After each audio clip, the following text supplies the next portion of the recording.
AITA for not telling my friend that her boyfriend cheated because I knew she wouldn't believe me. Friendship is supposed to be built on trust, but sometimes, trust only works one way. I had always considered myself a loyal friend, the kind of person who stood by the people I cared about, even when things got messy. Over the years, I had been there for my best friend, let's call her Sarah, through everything. Breakups, family drama, career struggles, I had supported her in ways only a true best friend could. When her dad got sick, I was the one who sat with her in the hospital. When she lost her job, I helped her update her resume, even covering her lunch so she wouldn't have to stress over money. We had been through it all together, and no matter what, we always had each other's backs. We told each other everything. Or at least, I thought we did. Then she met him. The moment Sarah introduced me to her boyfriend, something felt wrong. Not in an obvious way, not in a way I could immediately put my finger on, but there was an undercurrent of something artificial about him. He was too smooth, too polished, the kind of guy who knew exactly how to say the right thing at the right time. He didn't just charm Sarah, he charmed everyone. Her friends, her family, even me, for a while. But something about him made my stomach twist. I told myself I was just being overprotective. Sarah was happy. Happier than I had seen her in years, and that was all that should have mattered. She had been through so much, bad relationships, heartbreak, years of feeling like she would never find someone who treated her well. And now, here was this man who adored her, who took her on trips, who showered her with gifts, who looked at her like she was his entire world. And yet, something nagged at me. It was the way he never really answered questions about himself, always flipping conversations back to Sarah to avoid too much personal detail. It was how he was always just a little too friendly with other women, the kind of friendly that felt like a test, like he was always seeing just how much he could get away with. It was the way Sarah started changing for him, losing little pieces of herself to fit into his world, adjusting her likes, her style, her time, as if she was being molded into someone new. I wanted to say something, but I didn't. Because Sarah was in love. And when someone is that deep in love, logic doesn't always win. So, I ignored the feeling. Until the night I saw him with someone else. It wasn't subtle. It wasn't a misunderstanding. I had gone out with some mutual friends, completely by chance, and there he was, his arm draped around another woman's waist, his lips dangerously close to her ear as she laughed at something he said. They looked too comfortable together. The kind of comfort that only comes with familiarity, with history, with something that had been going on for longer than Sarah would ever want to know. I stood there, frozen, watching as he pulled her closer, whispering something into her ear that made her giggle, his hands lingering in a way that sent a clear message. This wasn't a drunken mistake. This wasn't a one-time slip-up. This was someone who knew exactly what he was doing. I could have walked over. I could have confronted him, called him out on the spot, made a scene that would have forced him to acknowledge what he was doing. But I didn't. Instead, I turned away, my heart pounding in my chest, because in that moment, I already knew the truth. Telling Sarah wouldn't change anything. And that was the worst realization of all.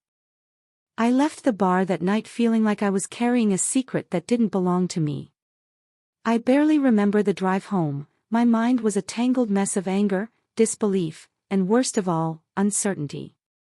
My instincts told me to tell Sarah immediately. To call her, wake her up, and say, "You need to hear this. You need to know the truth." But something in me hesitated, a small voice in the back of my mind whispering, "What if she doesn't believe you?" Because deep down, I already knew she wouldn't. Sarah was head over heels for this man. She had built him up to be everything she had ever wanted, and in her mind, he was perfect. He had become her safe place, her future, the answer to all the disappointments that had come before him. She had convinced herself that she had finally found the one person who would never betray her. And I had seen what happened when someone tried to shatter that illusion. A few months earlier, one of our other friends had casually mentioned that she had seen Sarah's boyfriend flirting with someone else. Nothing damning, just light banter, a little too much eye contact, a little too much lingering touch. It had been enough to raise eyebrows, but not enough to be undeniable. Sarah had laughed it off. She had defended him immediately, dismissing the comment like it was ridiculous, like the mere idea of him being disloyal was an insult to her own judgment. She said people didn't understand him, that he was naturally charming, that he didn't mean anything by it. She made excuses effortlessly, without even considering that it might be true. And I had watched as that friend, someone who had only been looking out for her, slowly became an outsider in Sarah's life.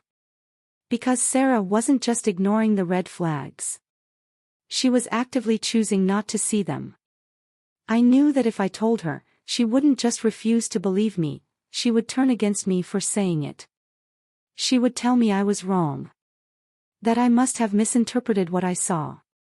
That I was just being paranoid, overprotective, jealous, or trying to ruin something good for her. And I knew exactly how it would play out. First, she would get defensive.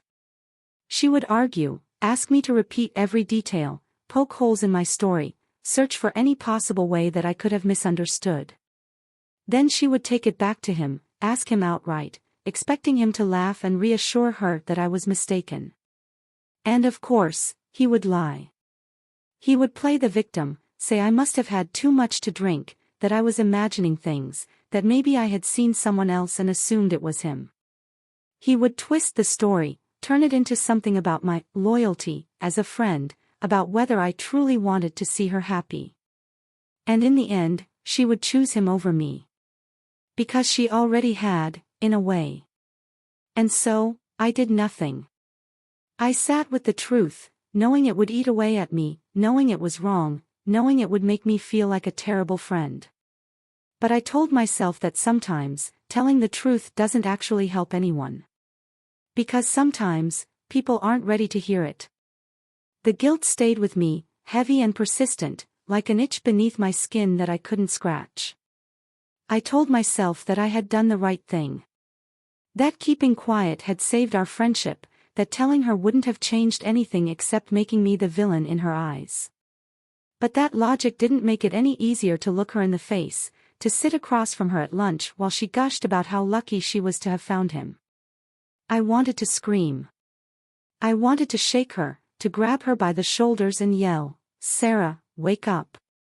He's not who you think he is." But I didn't.